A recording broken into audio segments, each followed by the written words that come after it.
Tag, Sie sind verbunden mit der tschechoslowakischen Redaktion von Radio Freies Europa. Bitte sagen Sie Ihr Passwort und sprechen Ihre Nachricht nach dem Signalton. Videl som Satana padať z neba ako blesk. Pár dní po začatí semestra vtrhla na pôdu bohosloveckej fakulty v Bratislave polícia. Bohoslovcom zhábali písacie stroje a študijné materiály. To všetko kvôli podozreniu, že na fakulte sa šíri tzv. Zakázaná literatúra a nepovolené študijné texty. Ako však vieme, sú to väčšinou texty pápežov, životopisy svätých či iné študijné materiály. Zakazovať takúto literatúru znamená zakazovať Božie slovo.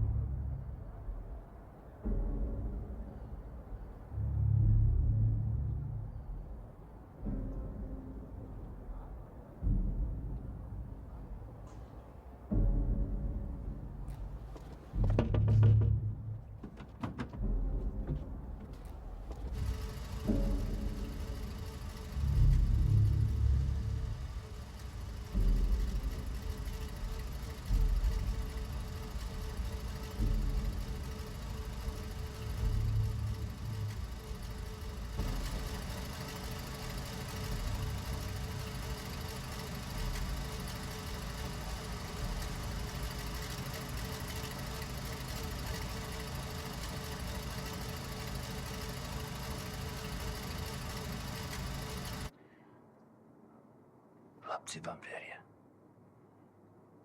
Dekan to nezvláda. Musíte situáciu upokojiť, inak budú padať hlavy. Moja. Možno aj vaša.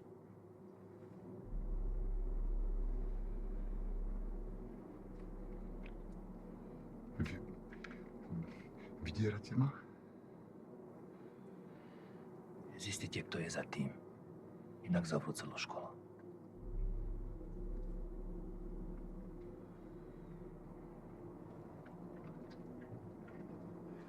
To nestačí, že som kvôli vám porušil spovedné tajomstvo? Bez nás by ste už dávno sedeli v base. Zavili ste človeka na prehode.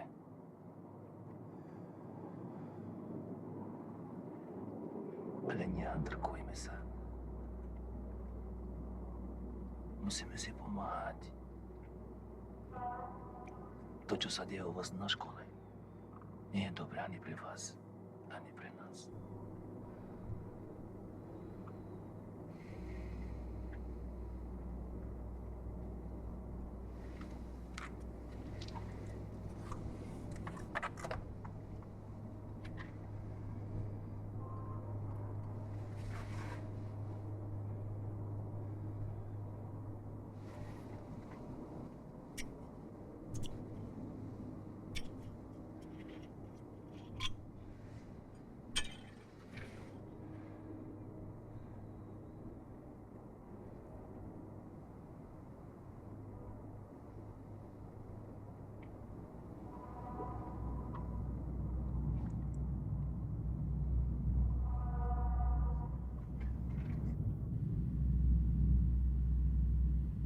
Som člen takej skupiny.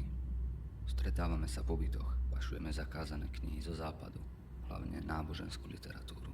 Posielame cez kurierov správy do Vatikánu, telefonujeme do rádia Slobodná Európa, informujeme o zločinoch režimu proti veriacim.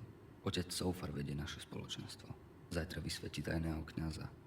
To už je trestný čin, takže pochopím, ak sa na to necítiš. Jeho byt je možno odpočúvaný. Takže my si musíme dať pozor, či nás nikto po ceste tam nesleduje.